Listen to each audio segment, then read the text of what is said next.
Feldway fled back to the heavens. His body aches after being turned to dust by Diablo, but he feels relieved now Thaith has come this far. There are still no signs of recovery, but he should be able to heal with time. The key is to buy time. Only a limited number of people can jump directly to Heaven Star Princess Palace. With Ivarage in the lower world, it was nearly impossible to break through Tensura. Feldway had hoped to rest up here and make a comeback. Diablo's strength was unexpected, but I'll win next time. Feldway was confident he could win. He learned Diablo's fighting tactics, and after watching Yuuki's fighting style, Hugh was able to incorporate teleportation into his battles. No matter how strong Diablo is, he is no match for Feldway. However, there are still some uncertainties. This is Demon Lord Rimuru. That terrifying slime had even returned from the other side of the end of spacetime. It was an unbelievable event. This means that time-space leap shockwave chronozaltation no longer works on Rimuru.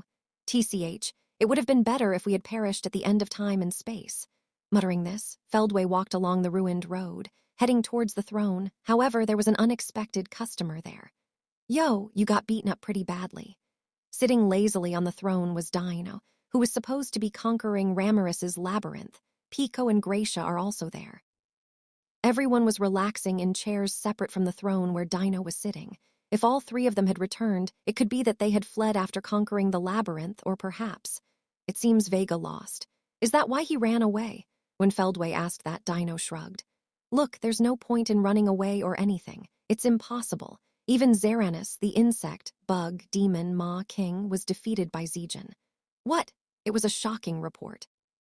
Although he had heard of Vega's defeat, he believed that Zeranus was still alive and well. Feldway gritted his teeth, realizing that this was an overly optimistic understanding. Diablo. That's not true. I just said that Zijin defeated him. Just as I thought it was possible for Diablo, he emphasized that it was Zijin who defeated Zeranus. There were many strong people under Rimuru who needed to be wary of, but it seemed that they were a greater threat than Feldway had anticipated. So that means you were defeated by Diablo. Ha ha ha, how funny. Now you understand just how dangerous he is, don't you? That's right, he's seriously dangerous.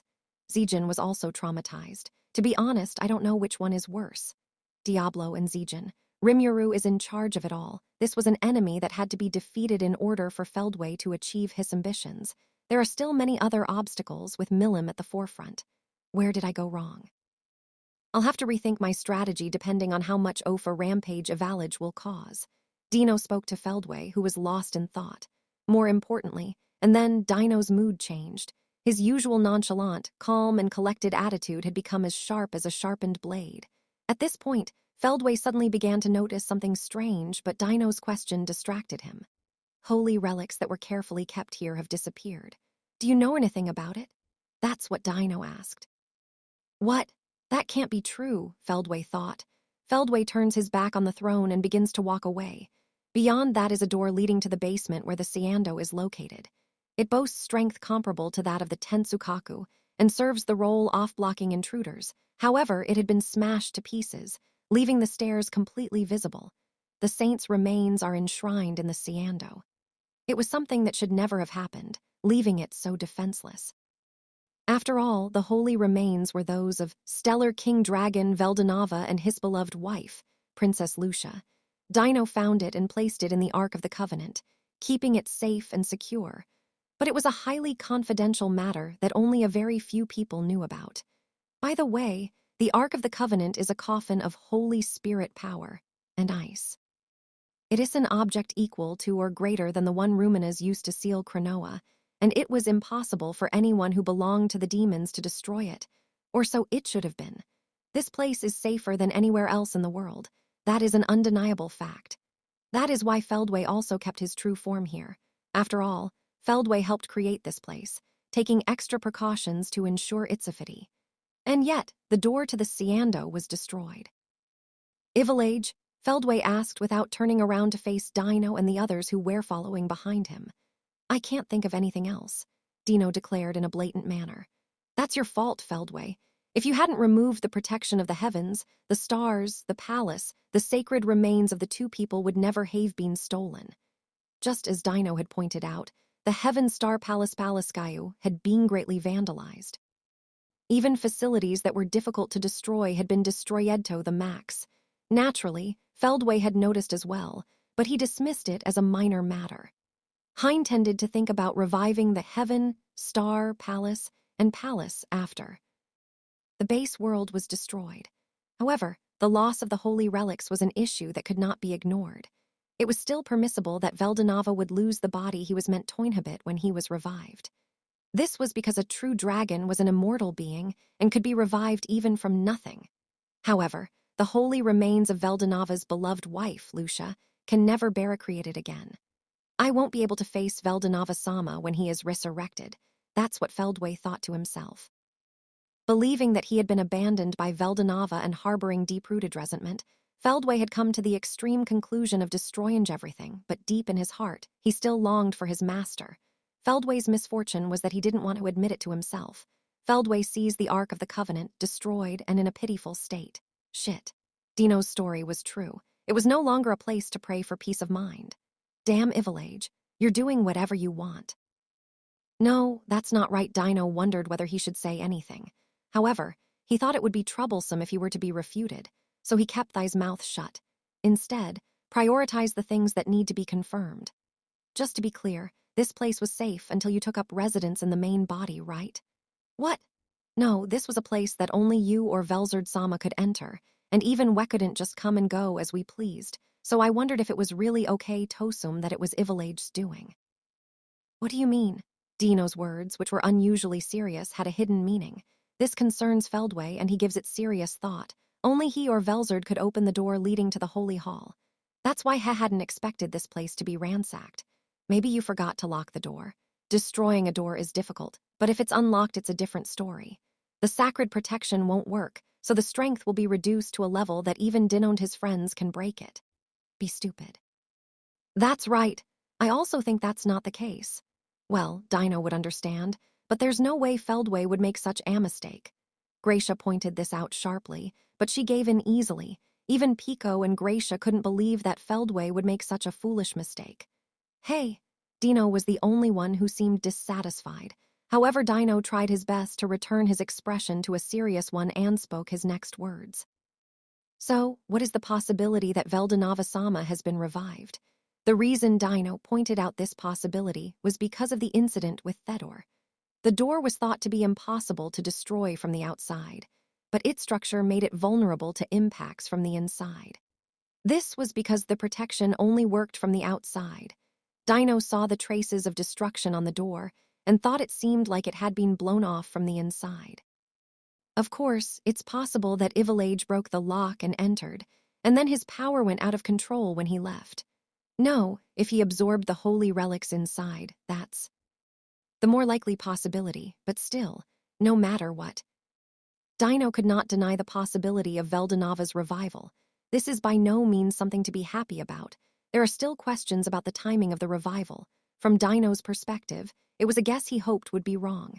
If Veldanava really has been resurrected, why now? Did Feldway wake up to the threat of the world's destruction as he had hoped? I wish that were the case, but I don't think that's the case. Dino doesn't understand anything. That's why it's so scary. Maybe I was overthinking it, but Dino's bad premonitions were highly accurate times more accurate than his good premonitions. That's why he voiced his theory, hoping Feldway would deny it. What are you saying?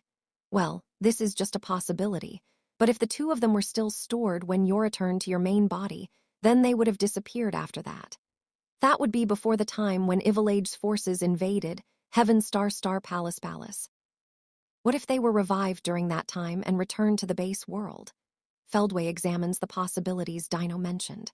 From the time Feldway returns to his main body until the invasion of the cryptids begins, there isn't as much time as one might think. The idea that Veldanava had been resurrected was an extremely absurd theory.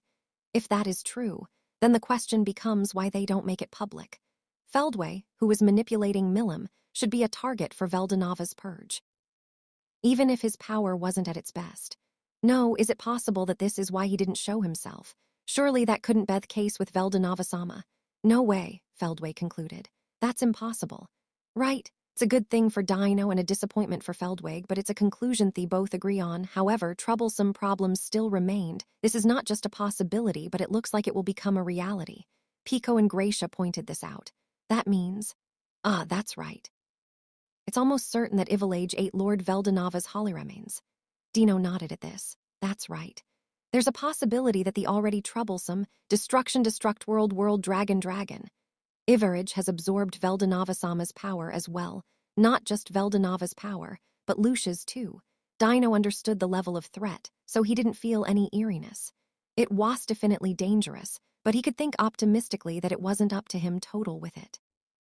That's why I can easily say, that's bad, and just leave it to Feldway. That possibility was one that Feldway could not ignore. For the purpose of destroying the world, it would be better if Ivalage went on Arampage. However, if he were to become an evil god that could not be controlled, it would be a major problem for Feldway, who is plotting to rebuild the world. What are you going to do? Since it was something that didn't concern Dino, he asked the question with the intention of hearing about the policy. This irritated Feldway, but at this point, he finally realized that he no longer had any control over Dino. Have you escaped from my influence? Now, don't make fun of me. Just to let you know, it's not just me, but Pico and Gracia too. I've had a hard time up until now, but I guess I don't need to listen to your orders anymore. That's it. We're free. Feldway thought with disgust. This was because he understood that even if he asked why he had escaped the authority of control, he would not want to answer. In the first place, it was precisely because they were originally selfish guys that had forced them to be under his command. If that influence was no longer there, it would be difficult to keep Dino and the others under his command. You going to betray me? Feldway had no right to complain. Dino and the others were angry too. Hey, wait a second. It was you who betrayed our trust. That's right. Free will should be respected, but it was you who made us work so hard without asking permission. That's right. We have no intention of betraying you, but we just can't walk the same path. Each of them responded as they pleased and declared their separation. The reason Dino came here was because he had heard that the Destruction Death World Dragon Ryu, Ivarage, had appeared in the Tensura, and Hugh was curious as to whether the Heaven Star Palace was safe. As feared, the holy relics had been stolen. It would have been good if we could have prevented it before it happened, but since we were too late, there's no point in regretting it. All that remains is to accept that this is no longer a problem they can handle. So, meeting Feldway here was just a coincidence, and I was able to take the opportunity to complain, so I felt surprisingly relieved. So, as if they no longer had any business with Feldway, they began chatting amongst themselves. It seems Rimuru-san has returned, so Ramirez will hire me again, right? That's impossible. You're always slacking off. No, Bistur-sen needs me too. He promised to talk to me if he was ever in trouble. He's a nice guy. Aren't you the only one who's cheating? Don't worry, I'll introduce you guys too. You should be grateful, Dino said arrogantly. Although they complained, Pico and Gracia followed Dino's orders. There was certainly an invisible bond there. So do as you like from now on, Feldway, Dino said as if he had just remembered something. When Feldway heard that, he thought, what a joke. Don't say what you want. Do you have no just cause? Moreover, have you even forgotten your pride as a primordial being to respect a mere slime that has only just been born? I was so enraged that I shouted without thinking, however. Dino replied nonchalantly. No matter how many years you live in vain, it's meaningless. The important thing is how you live, right? It's the strength of your will that makes your soul shine. Dino explained his theory and looked at Feldway with pity. Then, his expression became serious again and he gave him a warning. Your eyes are clouded right now. Remember your original intentions once again. That was Dino's way of showing kindness. Having said what he needed to say, Dino turned his back. Pico and Gracia followed suit. Please stop doing nonsensical things like destroying the world. Bye, Feldway, I never hated you. 3 of them said whatever they wanted and then left. Feldway was left behind and just stood there in a daze. It's too late now. There's no way we can cancel the plan now. I muttered this even though there was no one around. Feldway was empty now. I also lost a friend. I also lost my friends, and there is no Lord. The plan has failed, and now it's up to Ivarage, the Destruction Death World Dragon Ryu. However, the question remained as to whether this was really the right thing to do. It seems that Ivalage has even eaten Feldway's memories. Since the cause of the situation was my own, I had no right to complain. However, I felt that it would be wrong to leave it alone. As Dino said, it is unlikely that Veldanava has been revived. Therefore, the conclusion is that Ivalage must have eaten him. What was Dino worried about in the first place? If Lord Veldanava has been resurrected, then my goal has been achieved. I am happy about that, and there is nothing wrong with it. More importantly, the problem was Ivalage. Dino seemed concerned about the possibility of Veldanava's revival, but the bigger problem was the possibility that Ivalage had absorbed the holy relics. If there was even a possibility that he had gained the power of the Creator, there was a risk that he would have become an entity that could not be controlled. If that were to happen, there would be no time to reconstruct the world, but Feldway laughed and said, "Who cares? If Veldanava does not revive, then everything will be meaningless." He was trying to destroy the world because he thought that Veldanava would be resurrected and stop Feldway. Veldanava would never forgive Feldway for using Milim as well. Even if the world were to be destroyed, Veldanava would be able to regenerate it from nothing. So don't worry about anything, just start again from the beginning. Therefore, the worst possible outcome for Feldway would be for Veldanava not to be revived. Somewhere in his heart, he had accepted that this would be the most empty and hopeless future. Although he was defeated by Diablo, Feldway boasts unparalleled strength. Feldway was like that, but suddenly he felt a chill. Dino has a keen sense. If Dino is that anxious, what if even this situation was according to Veldanava-sama's plan? It was foolish humanity that killed Veldanava. That's why Feldway believes they should accept the fact that they were abandoned because they were unable to prevent it. That is why humanity should not complain even if they are purged. If it helps with Veldanava's revival, they should rejoice. Just as Michael thought so, Feldway felt the same way. However, if stopping the destruction of the world was not Veldanava's intention, then all of his actions would have been meaningless. This was a belated realization that Feldway, who had never considered the will of His Lord, had finally come to. What are Veldanava-sama's true intentions? The muttering was louder than expected and echoed throughout the heavens, stars, palaces, and heavens. There was no one here who could answer that question. Chapter 1.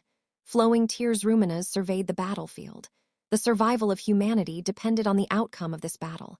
If they lose, it's over, which is why they are prepared to give it their all. Even if you lose all your limbs and your magical powers are completely depleted, don't be afraid. Instead, consider yourself fortunate to be able to find value in that life. Ruminas then used telepathy transmission to encourage all the warriors. It is both sophistry and brainwashing. However, it was also true. In normal times, many would have ignored her words, but here everyone was inspired. This very fact was proof that Rumina's words contained power justice. Everyone seeks value in their own lives. If there was a just cause that could give it to him, he could move forward without fear of death. And so the battlefield was enveloped in a mysterious heat, and tension grew. In the north, Louis, Gunter, Adalman, Gadra, and others were fighting hard against the Habitaki, a bird that soars through dimensions. They were such a troublesome opponent that it was a stroke of luck that we weren't wiped out on our first try. But thanks to my joining the fight, we were able to see a way to counterattack. To the west, Shin and the others were fighting against the beast that was sprinting through the void Keikashi. Sale and Gregory, who had been on Thurun, were also doing their utmost despite complaining. Sale in particular was also simultaneously maintaining the holy field. He was fully aware that if he fell it would be the end, so he seemed to be under unimaginable pressure. The giants, who were Rumina's natural enemies, the giant chain god Boundcore, were now reliable allies. There were also other renowned warriors, and it seemed that they were slowly whittling away the enemy forces. To the south, Ultima was unrivaled against the interstellar fish Swim. As expected, even Ruminas exclaimed in admiration. To put it bluntly, the other fighting forces were nothing more than a bonus. Still, they showed cooperation and steadily slaughtered the strange cryptids that continued to emerge so as not to get in Ultima's way. That in itself was a very important job. Furthermore, reinforcements led by Benimaru arrived. As the evil godlike monsters from another world were slaughtered one after the other, it seemed that the situation had turned around. And yet on the eastern side, there was no movement from Ivaraj, the destruction death world Dragonryu. It's eerily quiet. Rumina's super intuition had been warning her to the maximum extent from the very beginning. But now, I could no longer hear. The time for vigilance is over. Rumina's had correctly understood the situation. All sound had disappeared from the battlefield. The mysterious silence is broken by evil laughter. Kai-ha-ha-ha-ha-ha, it was evil, yet so innocent. Is essential evil really this terrifying? Ruminez's murmur spoke for everyone else. I'm not arguing whether the destruction death world dragon Iverge itself is good or evil. The problem is simply that its actions are completely lacking in consideration for others. Without any malice, they pursue only their own curiosity pleasure. This is an act that is incompatible with harmony. Although he was an individual, he was almost complete and was unaffected by what happened to others. That was the terrifying thing about Iverge, the destruction world dragon destruction. Only this planet, but even the world itself, it seems he has no need for it. If they cannot attract Ivalade's interest, then all negotiations are meaningless. And if her goal is the destruction of the world, then even the actions of Luminous and the others who are trying to stop her will only please Ivalage, the destruction world dragon Rue. There are probably few beings that are more suited to the phrase, enemy that must be destroyed. And now, there was a change in the enemy's presence. That's hilarious. If that's the case, I wish he'd acted like a big shot until the very end and not move a single step. The balance of the battlefield had been maintained by Rumina's resurrection-using holy magic and the absence of Ivarage, the destruction death world wave dragon Ryu. If that were to be disrupted, it would not be surprising if the front lines collapsed. This would require a review of tactics, but there was no time for that. There was no strength left anywhere that would allow them to recover from the losses at this strategic stage. However, since the strategy itself was the best, we have no choice but to accept this result. King Gazelle approached next to Ruminez. Demon Lord Ruminez, what will you do? Should we send all of our Garrila forces at Ivalage? When asked that question, Ruminez groaned and said, If they took that approach, they would be unable to rebuild if one of the front lines collapsed. However, if things continued as they were, it seemed inevitable that would collapse. However, the situation does not wait. Worse yet, it came to fruition at a fatal time. Wait, you mean Ivalage's appearance has changed? That appearance, just as Ruminez had pointed out, Ivalage's appearance had changed. There's no point in worrying about whether your strength has increased or not. Even when it first appeared, it was impossible to grasp its true potential. Then Ivalage descends to the earth, and then his appearance was, she looks like a beautiful woman, do you know who she is? Gazelle asked Ruminez. Ruminez didn't answer. She was a woman I didn't know, but she looked somehow familiar. That's right, it was as if the demon Lord Milim had grown up and on the ground. Masyuki was the first to react. No, it's not Masyuki himself, but the memories of the hero that sleep within him. Couldn't help but shout out loud, much to his surprise. Who is Lucia? As soon as I thought that, forgotten memories came back to me. It was the name of someone who was his younger sister a long time ago. I see. I'm sure he'd be surprised and scream, but that wasn't him, right? The Lucia before him was the transformed form of the enemy.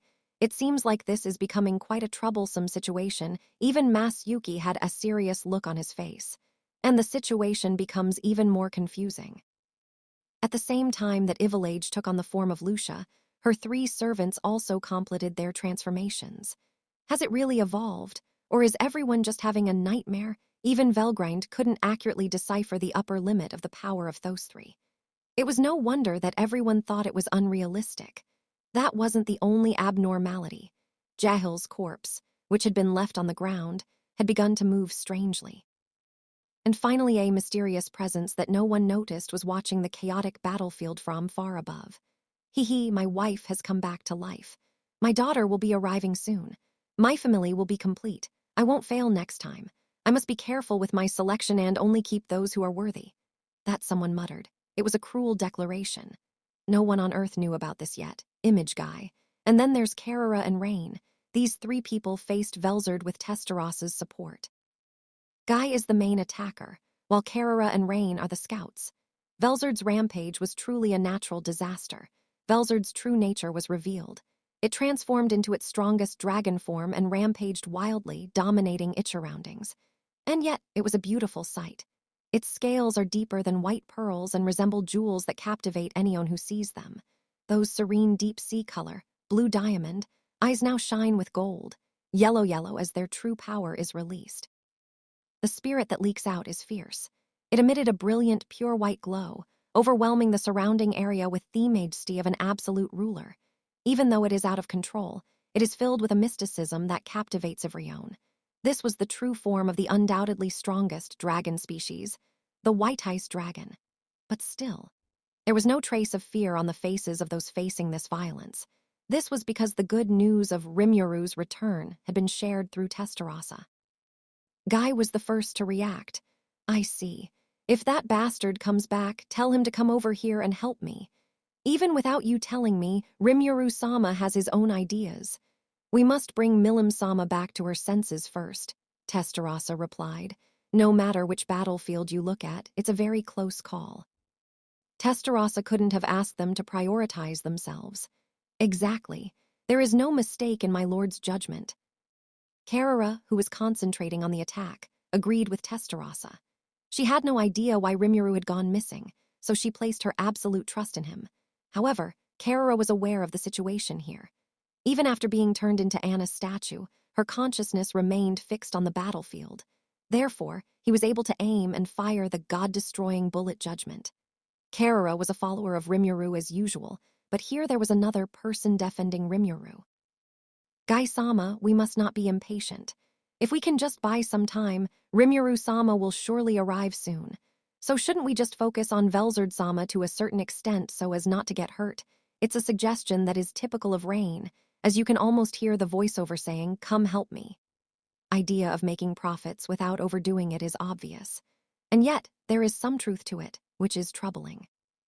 Besides, the evacuation will be completed soon, and once that happens, Mizuru will be able to join in the battle.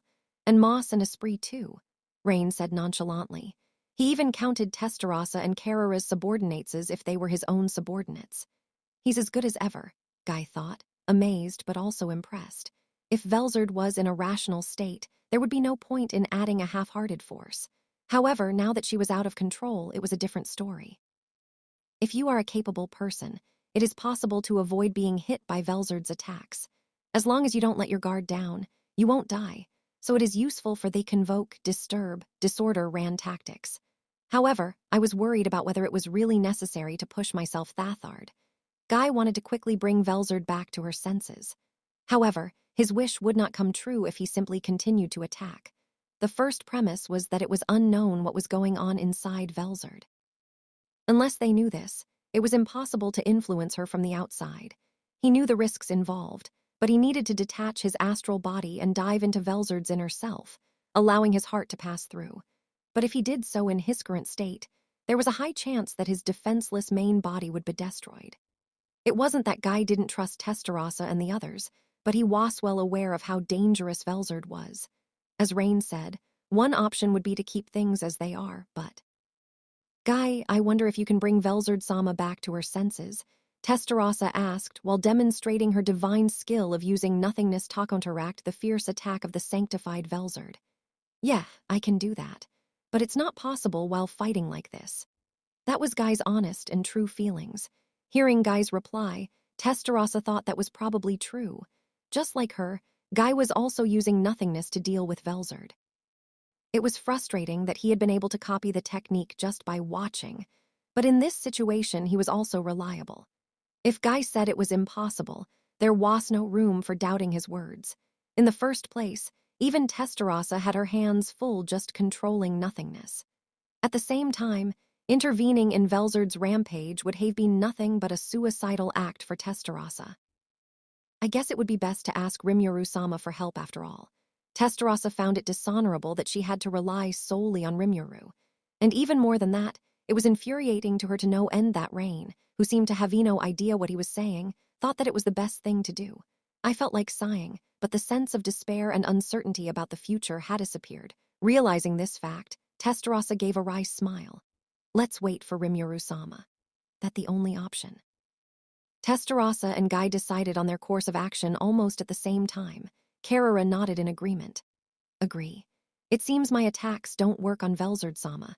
Putting aside god-destroying bullet judgment, normal attacks were unable to break through Velzard's defense. How sturdy is she, I wanted to complain. But activating a powerful technique that would work was not the right move. This is because the battle is not to kill Velzard, but to bring her back to her senses. Well, if you were to ask whether Velzard would become a companion after going through so much trouble, only God knows. It wasn't just Carrara who knew, but Guy and Testarossa too. Still, I'll do it. Whether he was conscious or out of control, Carrara would not be able to defeat him anyway. For Carrara, it would be best to follow Guy and the others' judgment there. Rain, for example, was more pragmatic. Even Carrara, who specializes in firepower, can't deal damage, so no matter what Rain does, it's useless. It would be the same if Misery and Moss joined the battle. The only one who can defeat him is Guy, and if he had wanted to, it would have been over a long time ago. That's why you won't get lost. Rain would only respect Guy's wishes and fulfill her role in her own way, but she would prefer to choose a safe and secure plan. If Rimuru-sama has returned, then why not ask him for help? After all, that would be the most reliable option. That is what Rain really thinks. Rain believed that Rimuru would be able to handle any situation that might arise. In fact, he even went so far as to say that if he teamed up with Guy, nothing would be impossible. So why not just wait a little while instead of taking the risk now? That way, Yao should be able to achieve your goal easily. It was the most impure thought, but it was the truth. It was also the reason why Guy and Testarossa were irritated, but Rain's thoughts were the most logical. And so, when everyone's opinions were generally in agreement, well, I guess I'm a little late. I'm glad everyone is safe. Such carefree voices echoed across the battlefield. With Rimuru's arrival, the atmosphere in the room immediately relaxed. In a panic, they teleported to the battlefield in former Eurazania, but the scene was tense in many ways. This was because Velzard, who had taken on the form of a dragon, was rampaging indiscriminately. To prevent any harm to the evacuating people, Testarossa and Guy used nothingness to counteract Velzard's attacks. If nothing had happened, it would have been beautiful enough to be mesmerized, but now he didn't have the time to appreciate it. First, he had to bring Velzard back to her senses, and then he would have to negotiate and persuade her. The world is currently in crisis, and we are determined to secure cooperation at all costs. The cause of his loss of sanity seems to be Carrara's God-destroying bullet judgment. But I guess this is an act of God. It's definitely not my fault, so I don't want to have to worry about being held responsible. You, stop making excuses to suit your own convenience and just cooperate. I don't understand. Guy got angry at me. But please wait. I did nothing wrong. I have a lot of difficulties too, you know. I was sent flying to an unknown location, and upon returning I was forced to deal with Milim, who was going out of control. I watched as Diablo defeated Feldway, but he escaped. There's nothing we can do about it. It's all over now. It seems he has used instant movement teleport. To travel to another world, Butit seems will know right away if he reappears here, so I'll trust Seal's words and leave him alone. So after going through a lot of hardships, I've finally made it this far. But even if you suddenly start pushing me, you know. Do you have any complaints? No, nothing. Guy seems a bit nervous, so it's probably not a good idea to provoke him. I'll also switch to work mode and try to understand the details of the situation first. I left Diablo, who was glaring at Guy, and turned my attention to the battlefield as a whole. It seemed that all of the people who had been turned into ice statues had been released. That was why they were now in danger of death, but they were being protected by Testarossa and the others and were retreating. The warriors, led by commanders such as Karian, Frey, and Midray, were trying Tajit as far away as possible from Velzard, who was wreaking havoc. However, the area of influence was so vast that they were unable to reach a safe zone. Moss, Misery, and the others are the ones who protect this. A little distance away, Moss and Mizari were maintaining a protective barrier with Sauka at the center. With reinforcements from Gerudo, they were skillfully dispersing and defending against the aftermath of the attacks that Testarossa and Guy were unable to neutralize. It was quite an impressive move. Without his efforts, there would have been many more victims long ago. I secretly admired Moss's ability. Gabel, Esprit, and Obra were also inside the protective barrier. It seems that Velzard's ice sculpture phenomenon was cancelled using the ultimate gift, Moodmaker, Psychological King, and the ability to activate fate alteration only once a day. That seems to be the case. That's seriously amazing. It's surprising that such an imitation is possible, but results are everything. I knew Gabel was an excellent player, but it seems he played a major role in this crucial moment. However, what I couldn't quite understand was why he was flirting with Sphere. I couldn't believe my eyes, but it didn't seem like they were just supporting Gabel, who was supplying energy. No matter how you look at it, it seems that Gabble and Sphere are in a romantic relationship. I'll have to question him in detail later, I vowed to myself, gritting my teeth. As for Obra, it seems she is still not fully recovered. It's unclear what kind of battle he fought, but if he had used up most of his energy, it was unlikely he would be able to recover in a day or two. Even the supplies from Gabble are not enough. For the time being, you'll need some rest. However, they can't afford to keep saying that, so they are probably staying on the front lines even if it means pushing themselves too hard. Serious? That's all there is to it. This seems even more true when compared to Gabble.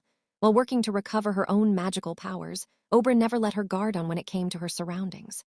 Seeing Obra like that, Milim thought She had gained a wonderful subordinate. By the way, Esprit is also doing its best. Although he is not doing anything particularly noteworthy, he is providing appropriate support to Moss and Misery.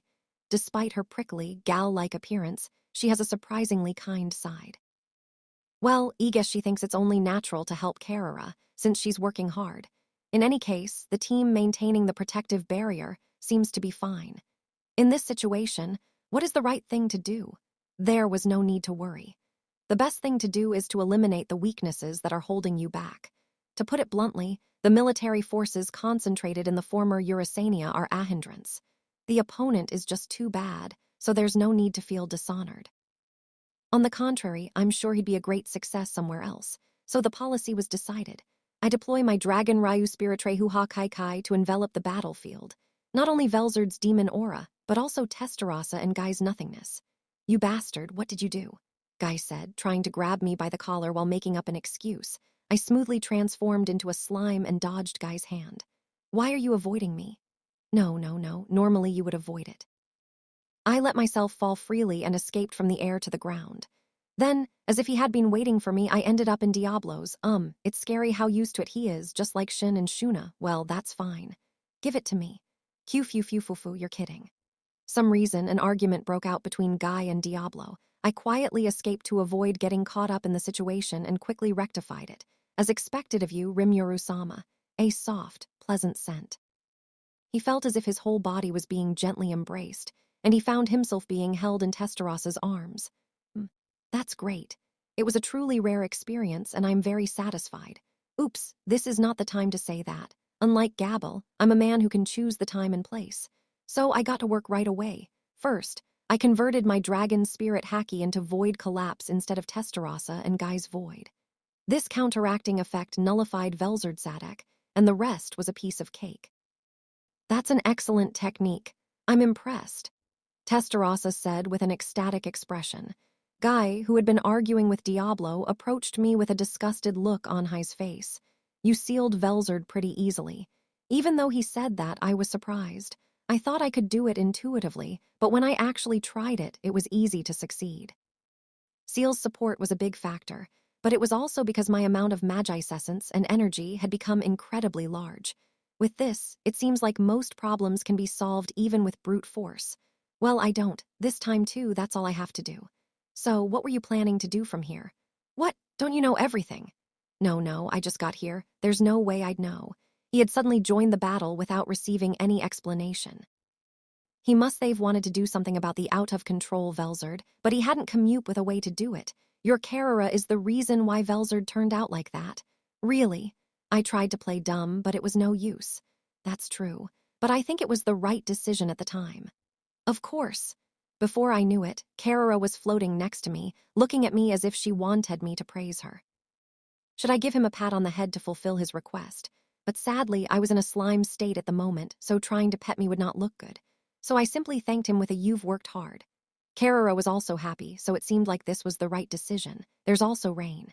She seems to want praise as well, but I don't think she's done that well, and to begin with, I don't think it's right for me to praise her. No, maybe. It's something else. Is the work going smoothly? It went smoothly. Is it in the past tense? There's no need to ask what happened. Unable to disobey Gai-sama's orders, I was sent to such a harsh battlefield. I'm sorry for putting off Rimuru-sama's request. Rain apologized meekly. Guy is so cruel. Absolutely. Rain and I are having a furtive conversation, however, it was discovered immediately. Hey Rimuru, don't try and deceive my Rain. Deceiving someone is rude. Lately, I've been following your orders more than mine. You're absolutely right. I'm wondering about it too, that's true. Rain, you are Guy's subordinate, so it would be best if you don't get familiar with Rimuru-sama. Oh, big sister. Are you still going to continue with that? For some reason, Rain was calling Testarossa big sister. Strangely, it didn't feel strange, but Testarossa seemed annoyed. Or rather, she seemed to really dislike it. At this point, Diablo interjected. Q-fu-fu-fu-fu, that's right. Know your place. Although he acts bossy towards Rain, this is better than before. In fact, they've become quite close. After he exposed his weakness over the painting incident, Hess seems to have shown a fair amount of respect for her. Even so, Diablo's arrogant attitude in all directions is troublesome. Now he's trying to snatch me away from Testarossa, and the atmosphere is becoming tense. I'm not an object, so please stop treating me however you like. Anyway, I was given a new explanation of the situation. From what I heard, Carrera had used judgment, a divine annihilation bullet, which could only be fired once a day to shoot through the divine ancestor Twilight, who had taken over Velzard's body. I was amazed at how bold she was, but also impressed. I'm the type of person who likes to save my trump cards as much as possible. With only one shot per day, you'll probably try to avoid using it as much as possible. Carrera's decisiveness was truly impressive, as she was able to unleash such a powerful move without any hesitation. However, Carrera is also a long-lived species, so perhaps a day is just an instant for her. It was entirely possible that she didn't care that much. Well, it was a good move to get rid of that bastard Twilight. Velzard's rampage aside, it seemed Guy also acknowledged Carrera. If that was the case, he should not have complained, but he had a feeling that saying so'd backfire, so he kept quiet. For the time being, I'll hold Velzard-san down so you can leave the rest to me, okay? Yeah. While I'm dealing with Velzard, you'll be completely defenseless. In that case, I'll protect you properly. Probably. Maybe. That's a lie. Diablo will take full responsibility and protect Guy. That was close. I made a light-hearted remark, intending it to be a playful joke, but I ended up incurring Guy's wrath. Guy still looked dissatisfied as he glared at Diablo. They seemed to get along really well, which was quite heartwarming, so I turned my eyes away from the scene. In conclusion, the plan was for me to hold Velzard back while Guy brought her back to her senses. He seemed to be trying to influence her mental state, so Diablo would be in charge of protecting her defenseless main body. There are no other enemies remaining on this battlefield other than Velzard, so I don't think there's anything to worry about. It's not right to let your guard down, but there's also no need to be overly cautious and concentrate your forces. Then Rimuru-sama, what should we do? Testarossa, who asked that question, also seemed to have her own answer. And the others are being sent to fight against Ivalage. You guys should also hurry up and prepare and head to the scene as reinforcements. It seemed that my orders were as Testarossa had expected. In the evacuation area a little ways away, Sauka and the others were having a meeting with Carrion and Frey. Moss ran as a messenger to select the members who would go out into the field. I understand that it must be difficult after only just being freed from the ice sculpture, but the world is in danger, so this is no time to complain. Everyone seemed to understand this, and the troops were reorganizing in perfect unison. Therefore, Testarossa's true intentions lie elsewhere. Arrangements have been made, so who do we leave behind? The moment this question was asked, Carrera's eyes lit up. Rain was also looking at me with expectant eyes. No, you're under Guy's command. I don't have the authority to give orders, so I just ignored him and gave him my answer. The only one left is Diablo. Testarossa, I would like you to take along those Hawk and fight using large-scale teleportation magic. Is that possible? Testarossa looked a little disappointed after hearing my order, and then Carrera. If that's your order, then act quickly. Testarossa bowed deeply and conveyed her understanding. Following that, Carrera also showed enthusiasm. Leave it to me, my lord. Whoever my opponent is, I'll eliminate them in no time. Yes, that's very reassuring. However, there was one unfortunate person. Needless to say, it's Diablo. He nodded in satisfaction and lectured Testarossa and Carrera. HMPH, Rimuru-sama trusts only me. That means you ladies still have a long way to go. That's not true. They only kept Diablo away from the front lines because they thought he wastared, exhausted, twalled, troubled, exhausted, and exhausted. Testarossa frowned in displeasure at Diablo's provocation. Carrera also became combative, so I scolded Diablo with a sigh. Testarossa, accompanied by Carrera, quickly took action. I think there was a bit of trouble before we said quickly. But let's forget about that. It's because I praised Diablo. It was my fault for getting carried away, so I'll be more careful next time. But I'm not the only one having a hard time. Can I stay? You go too. Rain, feeling Guy's anger, panicked and ran away. That's probably part of his charm, but I thought it must be tough for Guy too. Currently, Velzard is rampaging blindly, but no one is harmed. This is because my void collapse envelops the entire battlefield, nullifying all attacks. This meant that they could rest assured that they could leave the reorganization off their military forces to him. However, things cannot continue like this. It's fine now, but Velzard's movements are becoming increasingly active. So, Guy, how long will it take to bring Velzard-sama back to her senses?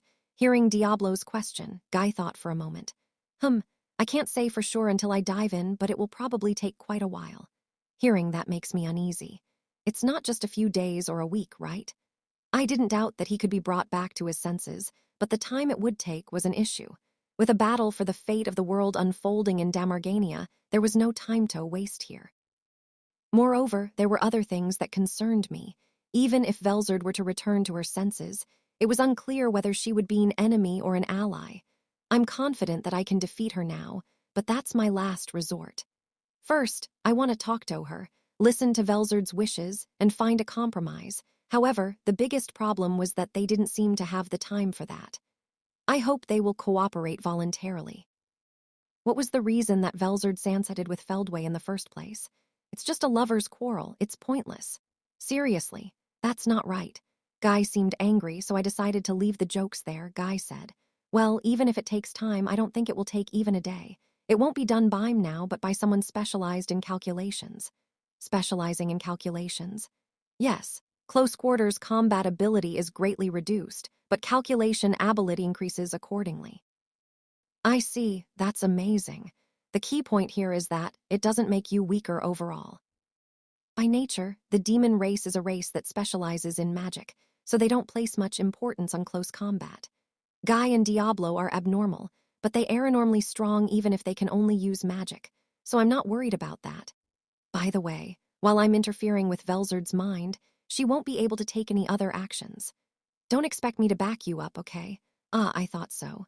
There was also the worry of whether Velzard would be able to suppress it with void collapse.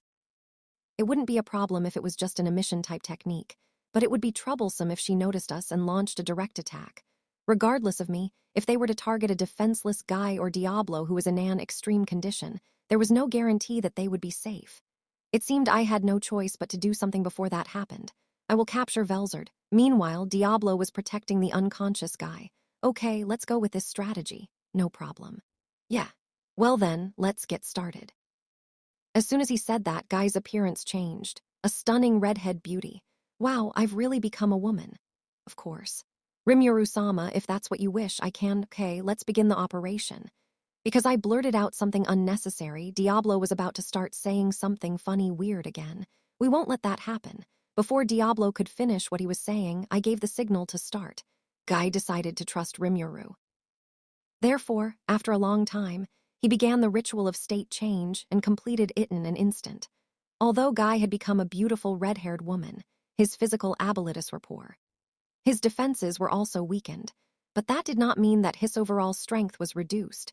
Specialized in calculations means that it is a form that is specialized in magic. The defense could be supplemented by multiple barriers, so it was like it was strengthened in various situations. However, this also depends on the time and situation. In cases like this, it is very difficult to make a decision. As he focused all his power on Velzard, his main body was completely defenseless. If he didn't trust Rimuru and Diablo, it was a strategy that he couldn't pull off. If that's the case, then perhaps it would be better to leave Testarossa and Kararabine to guard the area, but Guy's pride would not allow that. It was impossible for Guy to be worried when Rimuru had judged that everything was fine. Well, at worst, if you die, that's something we'll have to deal with at some point. Even if he is defeated and disappears, it may take several hundred years at worst, but he can still be revived. For Guy, the strongest, defeat is no fun. Still, he has experienced it before, so it's not something he should absolutely avoid. If I thought it would help me relieve my boredom, I wouldn't have any regrets even if it turned out that way. And not only Rimuru, but Diablo had also become more reliable. I don't know what happened, but he looks completely different from when I last saw him a while ago. To begin with, even from Guy's perspective, Diablo was abnormal. Despite possessing combat skills comparable to Guy's, he was an eccentric demon who did not seek power. However, he pursued strength in the truest sense and was the strongest in a different sense to Guy. The Black King's, Diablo's, true worth was that he would never lose to an opponent on the same terms. Diablo's presence was on par with Guy's, and there's even a suspicious remnant of nothingness floating around.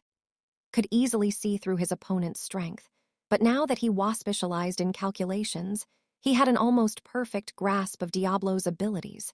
If it was Rimuru who stopped Milim's rampage, then it was Diablo who faced Feldway. In other words, even without the constraint of being on the same level as Guy, there was no doubt that he had reached the same rank. He's doing great. Well, his whole body looks all shaken up, but he's no match for anybody. Rimuru's decision to leave only Diablo behind was one that Guy couldn't understand. Even so, Guy thought, Diablo is fine, but the problem is Rimuru. Even from Guy's current perspective, he couldn't see through its existence. What is this guy? That is my honest and true opinion. If he were to ask Rimuru, he would probably just give a silly answer like, "It's just a slime." That's why he didn't ask, but Guy was fully prepared to question him once this was over. Even now, Rimuru had expanded from his slime form into a strange shape and was wrapped around Velzard. It was as if gently embracing a baby. It was incomprehensible how he could freely control nothingness, something that even Testarossa struggled with. But the way he treated the out-of-control Velzard like a baby was something that could only be laughed at. He had accomplished something that even Guy found impossible with ease. This was an incident that showed the abnormality of Rimuru's existence to the fullest. But still, Guy believed in Rimuru. There was no point in worrying about it anymore. So Guy decided to focus his attention on Velzard. Guy had escaped from his material body and turned into the demon's original spiritual body, and had once again returned to his male form. Unlike the real body, the state of the mind is free and flexible. Guy was an experienced manipulator and broke through Velzard's many layers of mental barriers, diving towards the depths of the soul, the true essence of a true dragon. The real action begins after I touch Velzard's heart. Guy even shed his spiritual body and became a completely defenseless astral body. If he let his guard down, Velzard's mind would swallow his ego, and Guy's offensive heartcore erosion spiritual dive would be broken. If that happened, Guy's consciousness would disappear, but he still felt no anxiety. There's no need to push yourself. He should dive carefully and cautiously, slowly, as if to calm Velzard's raging heart. If he pushed forward forcefully, he would destroy Velzard's heart. If that happened, Velzard would go berserk, unleash all of her energy, and disappear. And then a new dragon species will be born somewhere in this world. That would be the worst thing for Guy. Even if he dies, he will be able to fully revive with his ego still intact. However, that was not the case with Velzard. Even if they are the same soul without a single particle of deviation, and even if their appearance and abilities are completely identical, their personalities will be completely different. Can they really be called the same being? He had never doubted it before, but suddenly Guy began to wonder. Although he was in a hurry, Guy didn't panic and broke through the barrier. And then I found it. Velzard's young mind was sitting with her knees hugged to her chest. "Hey, I've been looking for you." Guy spoke naturally and carefully. This is the crucial moment. If she makes a mistake in this conversation, Velzard's actions will be decided at that point. For Guy, it was the first time in his life that he felt considerate towards others. At first, Velzard didn't react. However, after a short pause, she turned her vacant eyes towards Guy. And then Velzard spoke gravely. "What are you here for? Did you come to laugh at me?" Perhaps influenced by her state of mind, Velzard had taken on the appearance of a young girl. Guy gave a wry smile at Velzard's question. I'm glad there was a response. And at the same time, he couldn't help but react to the weak appearance Velzard showed. "No, I came to pick you up." "Let's go home quickly, Velzard." Guy shrugged and answered. That reply irritated Velzard. That's always the case. Guy always looked down on Velzard and made unilateral declarations. He never listened to her opinion and only conveyed his own will. He spoke without any consideration for Velzard, as if it was the natural thing to do. Velzard hated Guy's attitude. What? Guy never listens to my opinion. Always makes me have to endure everything, unable to contain herself, Velzard shouted. Once the complaints start, one after another will come out. I had the role of guiding the world my brother left behind. That's why I kept an eye on you, watching over you to make sure you didn't go out of control. In truth, I didn't want to do that. That's right. Velzard always took a step back and looked at herself objectively. He continued to exercise self-control and endure. Her younger sister, Velgrind, is freely pursuing the man she loved. His younger brother, Veldora, was acting wildly as he pleased. Velzard was the only one who had been holding back this whole time. And all of this is because you, Guy, have been recognized by my brother. Guy was someone who was recognized by Veldanava and entrusted with Thurald. In other words, she is an existence greater than Velzard. Aside from his brother, Guy was the only one who could destroy this world. However, Guy had no such intention whatsoever. Guy is arrogant, selfish, and kind. And yet, he was very cruel to Velzard. Velzard had been watching Guy the whole time. I hoped to surpass it someday. However, before I knew it, that wish had changed and become a stronger desire. And yet, Guy didn't care about Velzard's feelings. It's always been like that. He was so absorbed in playing the game with Rudra that he didn't even look at Velzard. Just when she thought the game was over, he started siding with the Mysteriouslime. No matter how much time passes, he still doesn't seem to care about Velzard. Although this fact was frustrating, Velzard was fine with it. As someone with an infinite lifespan, it would be fine if she could turn to him one day. However, the situation did not allow it. Been waiting all this time. I've never left your side. I was the only one wounded. And yet you were trying to leave me behind. No, that's not true. You are my woman thing. I care about you very much. Guy's words ignited a fire in Velzard's frozen heart. Velzard was still angry and let out all the frustration she had been feeling up until now. No, that's not true. I don't want to be your property. I want to be your equal. There's no point in becoming stronger than you, but it's much better than just being protected. Ah, I see. Velzard finally understood her own feelings. He didn't want to beat Guy. He just wanted to be of help. So now, Velzard's emotions are unstoppable. Shout whatever you want. Why do I have to side with that suspicious slime now? You should have just stayed quiet and lived in the north with me as you always have. Velzard bared her anger and lashed out at Guy with her fierce will. It became an imaginary blade and cut into Guy's body, but Guy made no attempt to avoid the attack. As if trying to absorb Velzard's anger and dissatisfaction, he simply exposed himself to the attacks without resistance. Velzard complained to Guy like a child. Well, that's besides. You have the habit of accepting such a weak person, but you don't even try to accept me. What on earth am I? I've always wanted your approval and I've worked so hard. But now I'm in no position to stand in. The attacks gradually weakened, and eventually Velzard began to weakly hit Guy's chest. That was Velzard's true feelings, and she couldn't hide them. Velzard didn't want to beat Guy. She just wanted to stand alongside him. Are you stupid? I respect you. You're my only partner. You're an idiot. I don't want to hear that from you who always does whatever you want. Well, there's nothing you can do about it. If you didn't like it, you should have just said so. You're worrying too much about such trivial things. I'm worried. If you continue like this, your brother will kill you before anyone knew it. Velzard had stopped hitting Guy. Then she buries her face in Guy's chest. What does that mean? Veldanava had not yet been revived. Velzard's statement ignored that premise. Velzard remained silent for a while still clinging to Guy. Then he opened his mouth reluctantly. My brother has been resurrected. The shocking truth has now been revealed. It was a shocking fact, but Guy wasn't particularly surprised. I had a feeling that it might be the case.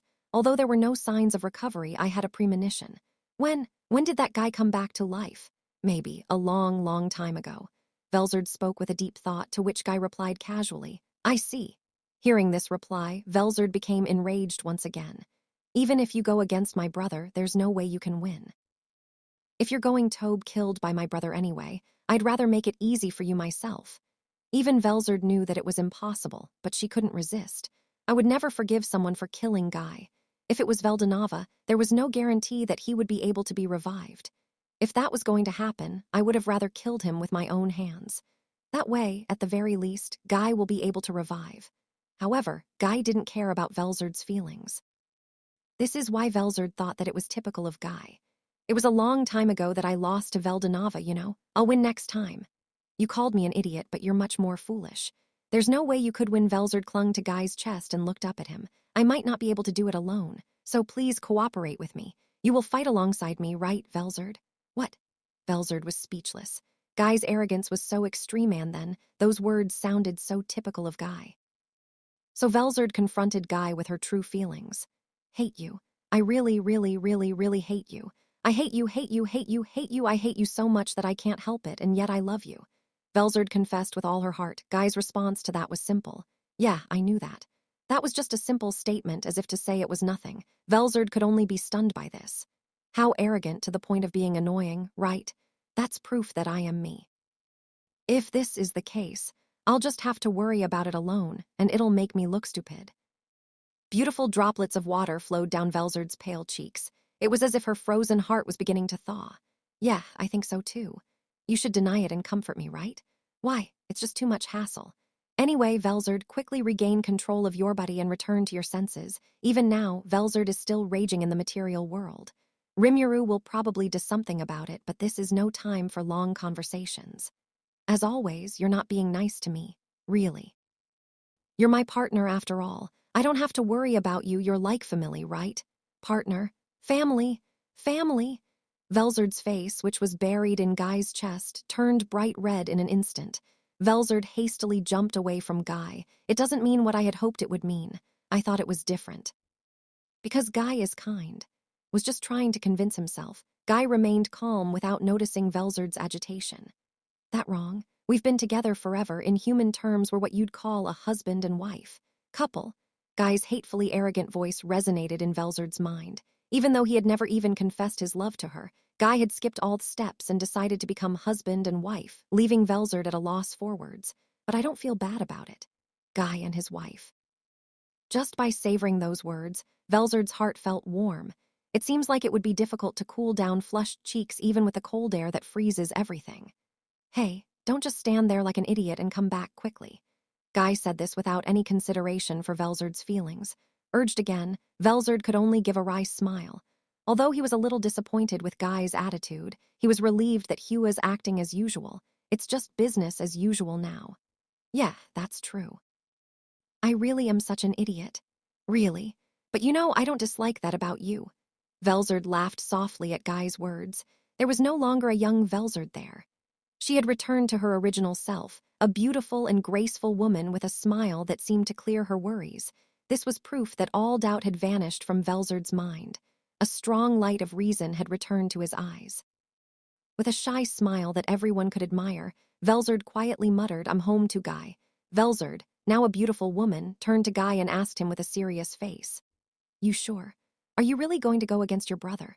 It's too late now. The Veldanava I knew wasn't the type to sneak around in the shadows. If he was serious, he could destroy this world all by himself. That was Guy's true feelings. That's why he was able to cut off his feelings for Veldanava without any hesitation. Veldanava was destroyed. You really are strong, Guy. You see, I was scared of my brother.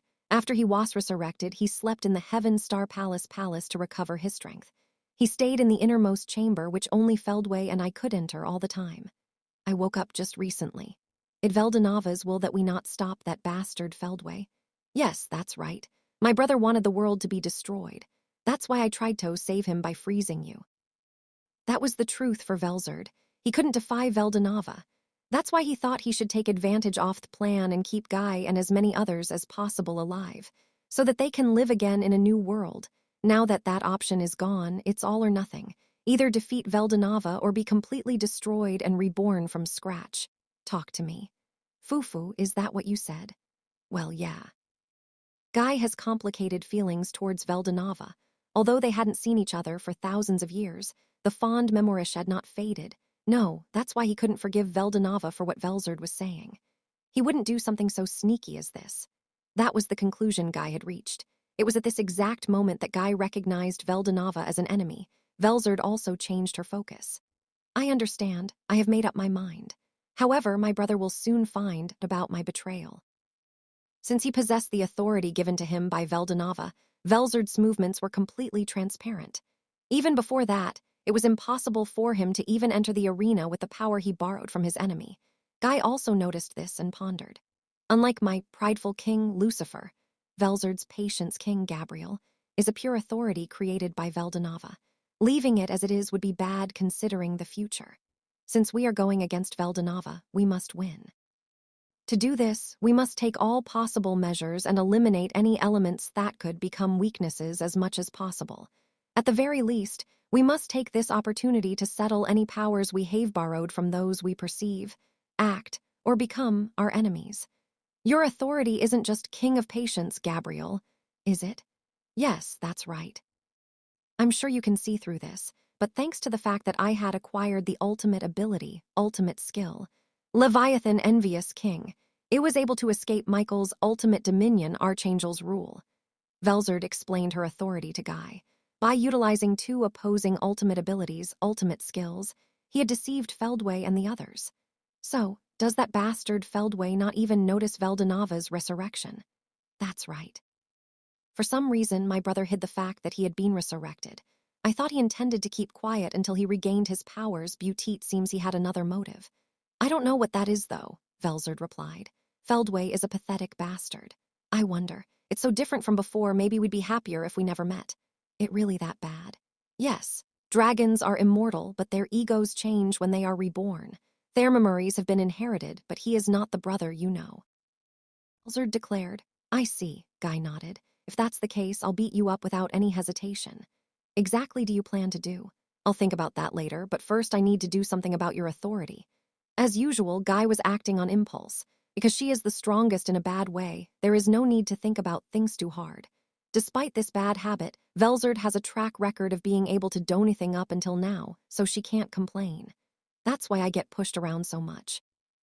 I'm not entirely dissatisfied with this, but it's also a happy thing, so it's a bit of a problem. What do you plan to do with my authority? Well, I can suppress Patience King Gabriel with Envious King Leviathan, so there shouldn't be any problems as long as you don't rely on my authority. Guy was not convinced by Velzard's assertion that he could fight without relying on authority. That shady Rimuru said that authorities can evolve. Your envious King Leviathan was probably born in the same way, but I'm sure you can aim for even greater heights. Is that true? Yeah. It seems Rimuru did something about Velgrind as well. I see. There was no hesitation in Guy's words, and he was confident that Rimuru could owe it. Velzard was almost jealous of the slime's trust, but her heart remained calm. However, when she was told to entrust herself to a slime she didn't understand, she couldn't just nod. Velzard, for her part, did not dislike Rimuru, and in a sense, she trusted him. While there are certainly some shady aspects to him, Rimuru has a track record off-correcting Veldora. Just seeing how he was able to discipline that unruly boy Icenuff to acknowledge his incredible abilities. I'll leave this to him, Velzard decided. You say that so casually. That's fine, I'll try to trust Rimuru in order to meet your expectations. I thought you would say that. Well then, I will go back and tell Rimuru, so you prepare yourself and wait patiently. With those words, Guy's astral body left Velzard's heart. In an instant, Guy's consciousness returned to his own. Guy, now in a female form, lost consciousness and was embraced in Diablos' arms. The black and red look really suits the beautiful man and woman. Guy was probably currently in contact with Velzard's heart through his astral body in order to speak directly to her. Just like when I touched Chloe's heart to save Hinata, she should be in a defenseless state. I thought he was being reckless, but he probably decided that he wouldn't be able to save Velzard if he didn't. I think there is a relationship of trust between the two that no one else can access. I really hope that they will be successful in persuading him, and I decided to pray for his success. And then a few minutes passed. To be honest, I had nothing to do and was bored. Since time flows differently in the spiritual world, it wouldn't be surprising if Guy or Velzard woke up at any time. That's why I had to be on my guard. But the cold air and magical waves that Velzard was releasing were wrapped up in void collapse, so they didn't affect the outside world. In other words, nothing happens. Just watching her would be boring, so I decided to observe Velzard. Velzard, enveloped in my void collapse, was in a beautiful dragon form dragon mode. The amount of magic essence and energy was immense, exceeding even Velgrind's after evolution. Even compared to Veldora, it was so incredible that it was almost on par with him. I was able to easily hold back Velzard. I was surprised myself, but it seemed like my amount of magic essence and energy had become quite large. It seems that such a bold move was possible thanks to the acquisition of God off the void, Azathoth. The more I hear about it, the more I think it is an incredible power. Feldway's time-space leap shockwave chronosaltation sent them to the farthest world, but it ended up giving Seal time to do research. I was also given a lot of explanations, but needless to say, I couldn't understand most of it. He prided himself on being reasonably intelligent, but even when he was told about concepts like, the speed of light is not constant, or time is not constant, and that's just your opinion, right? He couldn't even understand how they relate to his abilities. There is a saying in the world that giving up is the key. In my own way, like a small-minded person, I decided to remember only the practical parts. What that means is that, to put it in extreme terms, the ultimate ability, ultimate skill, Void God Azathoth, is an overwhelming mass of energy. The void collapse I'm using now is actually the absolute collapse factor negative energy that was accumulated in the end world. Even Sealsan had trouble using it, but after endless hours of research, it is no easy to use. Yeah, that's amazing. When I asked him if it felt like a change from a nuclear reactor to a nuclear fusion reactor, he replied with a straight face, "No, it's not." It seems she wanted me to praise her more, but I think it's wrong to expect me to be so attentive. Well, anyway, it seems that experimenting with this energy was dangerous even inside the labyrinth. It seems that this was not something that could be handled with ease, and the end world was the perfect place for the experiment. What good is it to benefit the enemy? I felt sorry for Feldway. Incidentally, when I tried using it to cast a spell, a huge explosion occurred. It was the most basic elemental magic, fireball, but it suddenly burst into flames. It had become an extreme magic that could burn a wide area, comparable to Orvin surpassing the nuclear strike magic. Flames of ruin, nuclear flame. With my skill level, controlling this was out of the question. I quickly controlled it with God of the Void Azathoth, and was able to use it to area-sonable degree.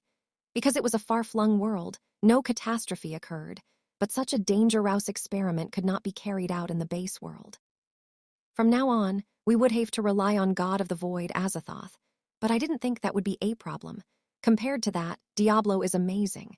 In fact, it's mind-blowing to think that he could control this evil void collapse energy and use it to strengthen his own physical abilities. Simply hitting the enemy with it as a means of attack will work against most opponents. It may even be possible to destroy them without allowing any resistance. However, of course, the price is high. It also consumes a large amount of your own magical essence and energy, making it difficult to continue fighting. That's why I think it's best to use it as a last resort in crucial situations. But surprisingly, my way of thinking may be in the minority. Even Karara had unleashed her trump card, God Annihilation Bullet Judgment, as her first move, and Testarossa had also made generous use of Void Collapse. I don't think it's a technique that can be used casually, but perhaps it's different for skilled combatants. And then there's Diablo. Using Void Collapse to strengthen oneself may seem sound at first glance, but it was an extremely dangerous method. Seal had also come up with a similar method of use. It is a method of circulating energy in a closed world, and is called the secret method of the cycle. I tried to put it in a cool way, but it basically means recycling energy. By using space control abilities, I created a state that prevented the energy from dispersing, and prevented the circulated energy from being wasted. Well, it's difficult to understand, so it should be fine if you just think that something strange happened at the time. This was possible because my slime cells possessed a property called infinite regeneration. Because they could regenerate faster than the rate of decay caused by the extremely evil void, I was able to utilize negative energy. However, Diablo had used the power of the tempting world to deceive his own body and create a phenomenon similar to the secret technique of the cycle. Normally, this would be considered suicide, so I was amazed that he wasn't harmed. If I had returned a little later, Diablo's body would have turned to dust and disappeared. No, I'm sure Sealsan was waiting for the right timing to prevent that from happening. Diablo is currently being taught the secret technique of the circle by Seal. I'm explaining it to him in my own words, but no matter how you look at it, it's a bit of a stretch. I'm not as smart as Seal, so even Diablo must feel a bit uneasy. Anyway, unlike me, Diablo seems to understand Seal's explanation. As expected, the conversation was going on with such joy that I felt extremely left out. I'm jealous that you can hold a conversation with Seal. It's probably impossible for Benimaru as well. Other possible options are probably Testarossa or Ultima. Carrera is more of an instinct and intuition person than logic or theory, so she probably doesn't like logical conversations. Time passes peacefully. It's not good to think about such things on the battlefield, but the current situation is so stable that it's inevitable that he'll have free time. I wish they'd make the conversation interesting so that I could join in just as I was letting my guard down. Guy suddenly woke up and sat up. Well, I'm not slacking off, though. I was startled and couldn't help but make an excuse. Guy glared at me. You were slacking off, weren't you? No, not at all. As a man, he was intimidating, but when a beautiful woman glared at him, he wastrifying in a different way. I was reminded once again that I am really weak when it comes to beautiful women. So you understand the situation, but I haven't. That. Enough with the excuses, just get started. So what? Don't be ridiculous. Please explain first. Without thinking, I replied with a perfectly reasonable opinion. TCH. Is it my fault? He clicked his tongue, though. I was about to think about the injustice of this world, but at that moment, Guy explained it to me. With my thoughts accelerated to the maximum, the mainstream of information was hammered into my head. I was in a lot of pain because I had a hangover after swallowing Dragon Star Explosive Flame and Drago Nova. It was harassment, but I was able to understand the situation, so I'll let it slide. In other words, since Veldanava has been revived, we should do something about Velzard-san. Patience, King Gabriel. No, that's information that would require a meeting for about 3 days, right? Or rather, I wish you'd stop putting your mysterious trust in me. During the previous Walpurgis banquet, I was sure that I was being suspected. As expected, it seemed impossible to deceive Guy. This is a good opportunity. Let's take this opportunity to thoroughly. That's true. If Seal is motivated, there's no reason for me to stop her. It would be rude to ask what exactly he was planning to do, so I thought it would best to leave this up to Seal. So I accepted Guy's offer. The first thing Seal did was to understand Velzard's condition. The information is listed in my brain extremely smoothly. According to Guy's explanation, Velzard was currently perfectly prepared to accept them. It's okay for me, Seal, to do whatever I want with him. Well then, Seal-san. Leave it to us. Seal looks happy, and the next moment Velzard disappeared. You, Rimuru, what did you just do? What did you do, Seal-sensei? Please rest assured that it has been consumed. I will finish the analysis appraisal in an instant and move on to work. Yes, that's what it is. I realized that I had no choice but to leave it to him. It's okay. Trust me. I said firmly, but Guy had a suspicious look on his face.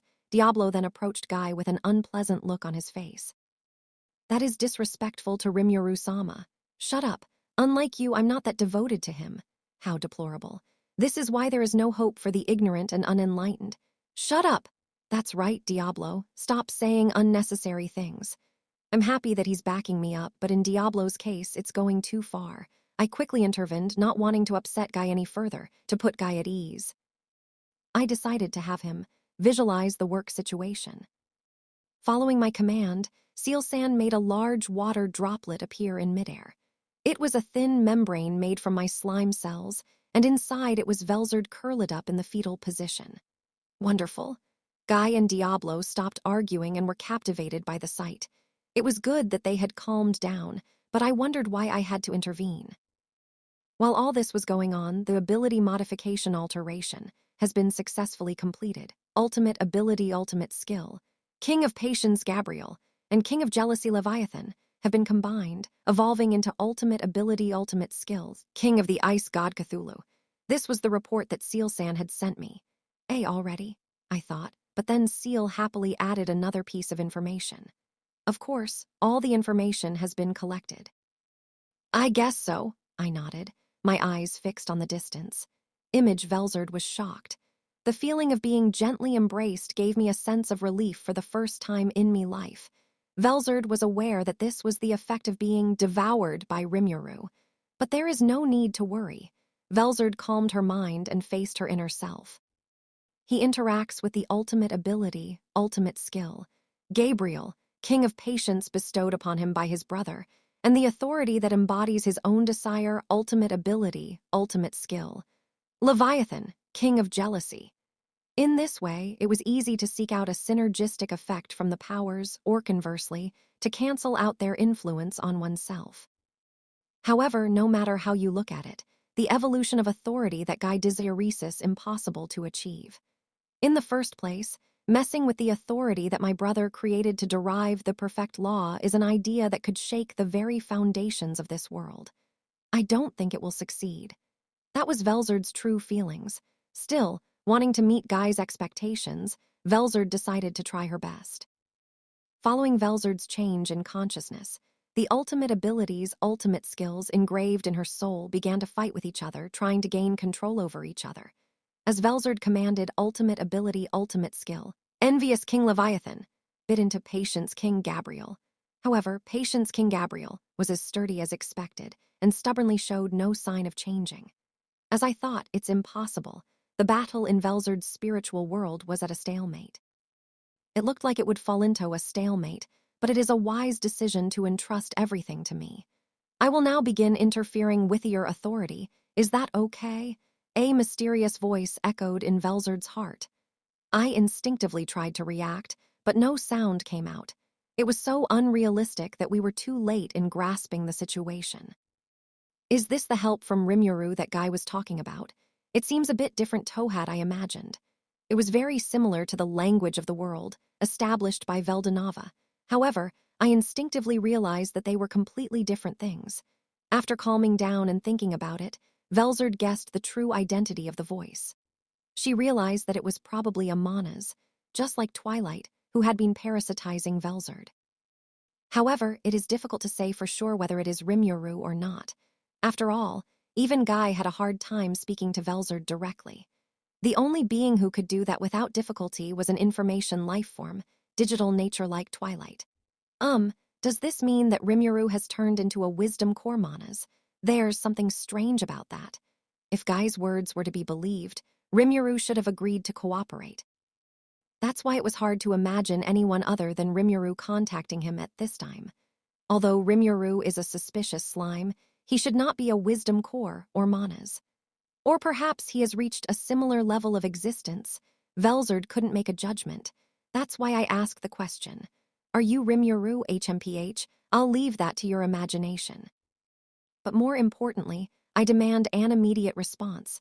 This person was very arrogant and didn't seem to have any intention of answering Velzard's questions. If it had been a hostile presence, she would have responded, but it seemed like it was an ally. For some reason, it made her feel calm, so Velzard decided to trust the owner of that voice. Okay, I'll leave it to you. Will that decision turn out to be good or bad? The results were immediately clear. Confirming target's consentability alteration will now be executed. A joyful voice resounded, and immediately afterwards, a dramatic change occurred in Velzard. Ability ultimate skill, integrating King of Patience Gabriel and Kingoff Envy Leviathan to create a new authority. I didn't have time to ask back. An incomprehensible phenomenon interfered with Velzard's soul and began to tamper with the authority that was certainly there. The speed was so fast that it was impossible to comprehend, let alone recognize, and the list of information that flowed by at lightning speed was comparable to astronomical figures. Velzard was stunned. While I was wondering what on earth was going on, the work was completed. The ability modification alteration has been successfully completed. Ultimate ability, ultimate skill. King of Patience Gabriel and King of Jealousy Leviathan have been combined, evolving into ultimate ability, ultimate skill. King of the Ice God Cthulhu. Hearing this, Velzard turned her attention to her own authority. It was something completely different. There is no sense of discomfort or resistance, and not even a moment's delay. He can grasp all powers perfectly at will. Ultimate ability, ultimate skill. King of the Ice God Cthulhu, it was exact-like compatibility between Velzard's unique ability and authority, optimized to an unprecedented level and naturally adapted, resulting in a performance that was super enhanced to an extent that was incomparable to anything that had come before. If I had this power, I might have been able to defeat Guy. Velzard couldn't help but mutter this. Well, that would have been impossible. Although he quickly changed his mind, the performance of ultimate ability, ultimate skill. King of the ice god Cthulhu was enough to make him think so. These opposing powers coexist effortlessly. There was no longer any waste in energy efficiency, and Velzard's already enormous amount of magic essence and energy was now able to manipulate events with almost no consumption. It was a magnificent and beautiful union of Velzard and her authority. So Velgrind Chan has also reached this state. And that too, by the hands of Demon Lord Rimuru. That's nonsense, Velzard thought. In reality, even his older brother, Veldanava, could pull off something like this. Who exactly is Demon Lord Rimuru? Velzard, who was shut away inside her own heart, was aware of this situation in the outside world. Because of this, it was clear that even she, the strongest, true dragon, would be no match for Rimuru. What existed was an overwhelming disparity that could not be quantified. His body was compatible with the dragon factors, and was now on par with a dragon kind. On the contrary, his overwhelming amount of magic essence energy easily surpassed even Velzard's, one who swallows everything and stands there calmly. That's the kind of person Rimuru was. Apparently, not only Veldora but also Velgrind was saved by Rimuru's hand.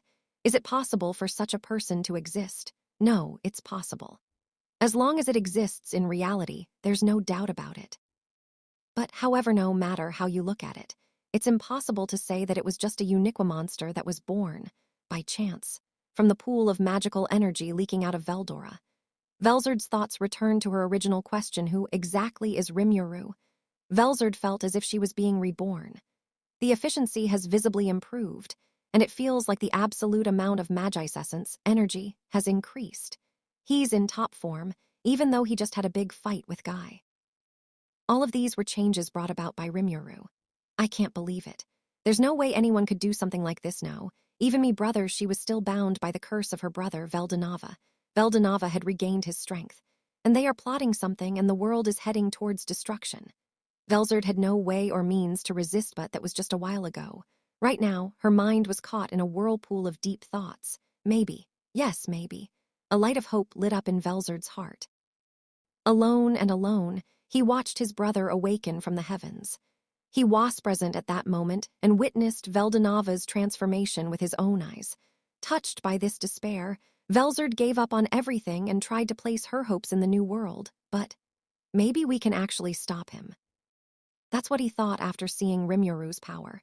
He couldn't defy his brother, and whatever he did was useless. The fixed idea he had was shattered and disappeared.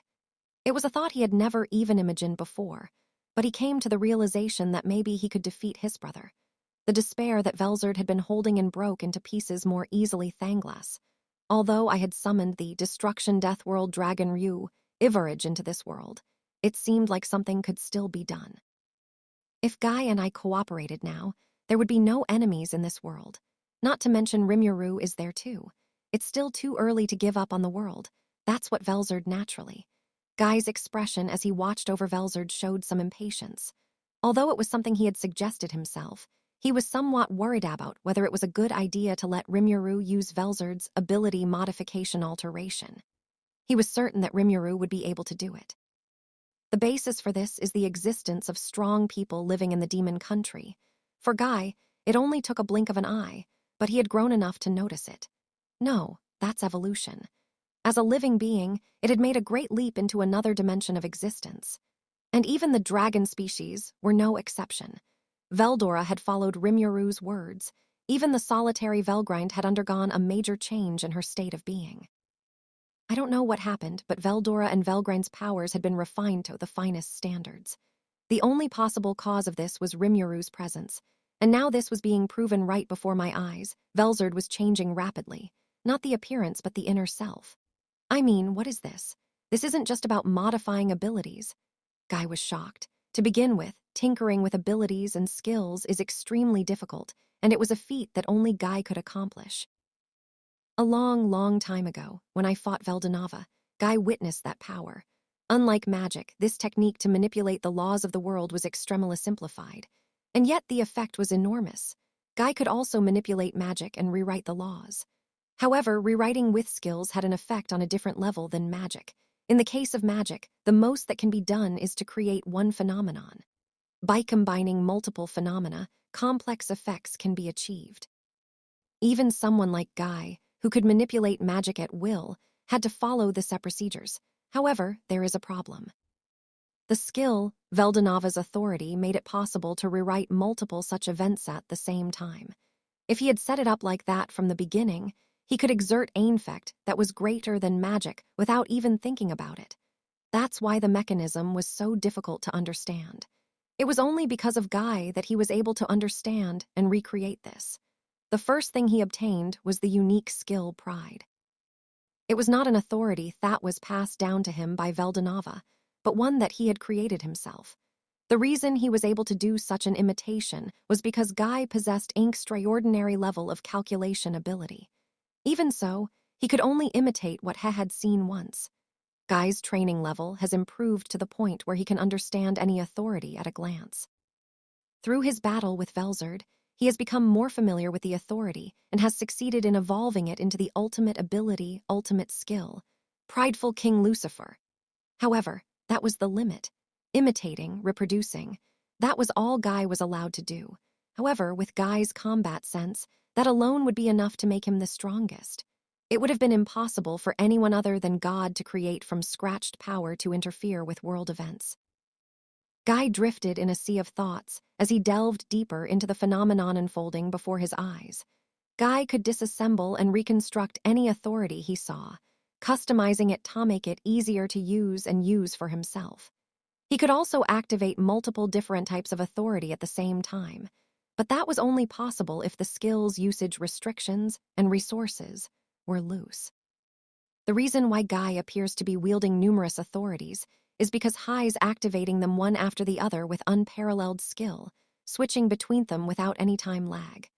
Even for Guy, it is impossible to activate the highest level of ultimate abilities and skills at the same time. However, what Rimuru is doing is not at that level. Two ultimate abilities, ultimate skills, with different properties were reconstructed into a single authority. No, it was reborn. It is truly the work of God. No, that's not it. Did he evolve the authority that Veldanava had determined Tobe perfect into something even more powerful? There's no way something so stupid could happen. However, Velzard's change was real. Oh my, Guy could only be amazed at how he seemed to be avoiding reality. While this was going on, a change occurred in Rimuru. At the same time as she returned from her slime state to her human form, the thin membrane that had been enveloping Velzard disappeared. And immediately after that, Rimuru caught Velzard. Velzard, who was being held in Rimuru's arms, opened her eyes slightly. Time ran out, but no answer was found. What on earth did Rimuru do? How is it possible to do something like this? To begin with at this point, the only option was to question Rimuru himself. Having come to this conclusion, Guy slowly opened his mouth. Image Guy asked me to do something unreasonable, but I managed to get through it somehow. All of this is thanks to Seal. I slowly let go of Velzard. When she woke up, she was floating in the air, completely calm. Now I could finally relax. Just then, my eyes met with a smiling Guy. Rimuru-kun. I have a really bad feeling about this. Now, what did you do? There's no way I could answer such a question. It was like cheating on a test, but it was Seal who was in charge of the actual work. Trade secrets, you say. I won't tolerate such excuses. Flinch, but if I give in now, I'll lose. As I looked around, searching for salvation, my eyes met with Velzard's. Who the hell are you? It's a very straightforward question, but I don't quite understand the intention. I am who I am. Act like you're in love or pretend not to know. No matter how you look at it, this is abnormal. That's right. I kept quiet because he's Veldora-chan's friend, but I thought it was suspicious from the beginning. Come on, isn't it too late now? Guy and Velzard worked in perfect harmony like a married couple and began to question me about who I was. Moreover, it was suspicious from the beginning, and it's a bit of a case of playing rock, paper, scissors after the fact, which is troubling. That's disrespectful. Diablo interrupted. Usually it's so over the top that it can get annoying, but for now I'm grateful. Guy argued with Diablo. Velzard joined them. It's one step away from a fight, but I wish they would think a little more about the time and place. At this point, I, as the adult, have no choice but to do something about it. Now, you guys. Now is not the time to be fighting amongst ourselves, right? Let's hurry up and get to Damargania and do something about this evil age thing. Then they return to their daily lives and lead elegant lives. If I can just get this matter over with, the slow life of my dreams will be waiting for me. Let's do our best. I'm the kind of guy who will work as hard as I can to have an easy time slacking off. With such thoughts in mind, I activated the surveillance magic, God's eye Argos. I thought I would look into the situation on the ground and use it to help me decide how to help. The battlefield seems to be at a stalemate, but there are many ominous signs in the air. Come on. If we don't hurry up and help, Ruminas and the others will be in trouble, I said, thinking to move away immediately, but Guy and Velzard glared at me.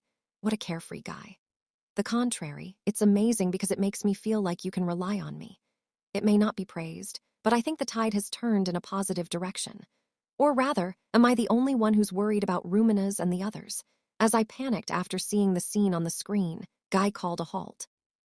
Don't panic. Let's decide who will act and how when we get there. Velzard also agreed with this. I think you also know, but my brother Veldanava has been revived. I think we will become enemies, but do you have any plans to win? It would have been one thing if it was just Ivalage, but he asked me what I was planning to do about Veldanava. This sudden and unreasonable request makes my mind freeze. I had heard about Veldanava's resurrection, but no, wait a moment.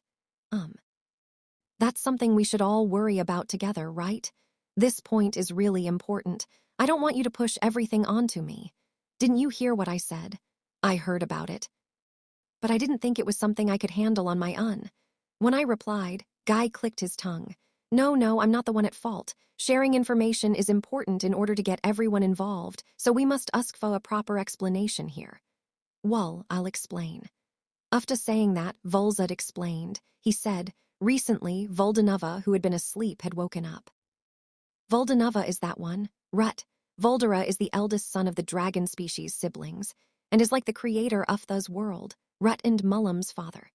The story goes that they were destroyed by humans a long time ago, and there were no signs of their revival. Foldwa and others were desperately trying to revive it.